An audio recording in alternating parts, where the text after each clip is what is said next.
Everyone, আমার mini ব্লগে আপনাদের স্বাগত। অনেক দিন পরই একটা ভিডিও নিয়ে এসেছি।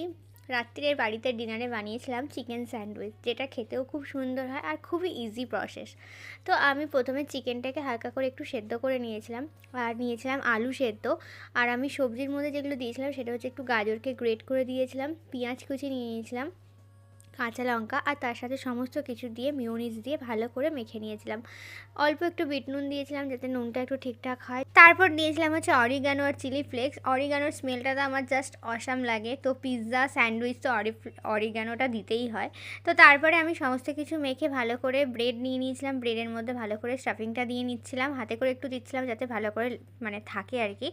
আর একটা ছোট্ট একটা টুকরো করে নিয়েছিলাম চিজের স্লাইস, সেটাকে ভালো করে দিয়ে আমার এখানে সমস্ত কিছু ব্রেডগুলো আমি রেডি করে নিয়েছি স্যান্ডউইচের। এবার জাস্ট আমাকে স্যান্ডউইচ মেকারে দেবো আর আমার স্যান্ডউইচ রেডি হয়ে যাবে। রাতের ডিনার মানে আমরা একটু হালকা খাবারই খাই, আর এটা তো খুবই হালকাই খাবার, খেতেও সুন্দর লাগে, পেটও ভরে, মনও ভালো, সবই ভরে। তো এই যে এক এক করে আমি স্যান্ডউইচ মেকারে দিয়ে স্যান্ডউইচগুলো রেডি করে নিয়েছি। আর এই ভিডিওটা আমি এখানেই শেষ করছি। ভালো লাগলে লাইক কমেন্ট করতে ভুলবেন না, সবাই পাশে থাকবেন। দেখা হবে অন্য কোনো ভিডিওতে। টাটা।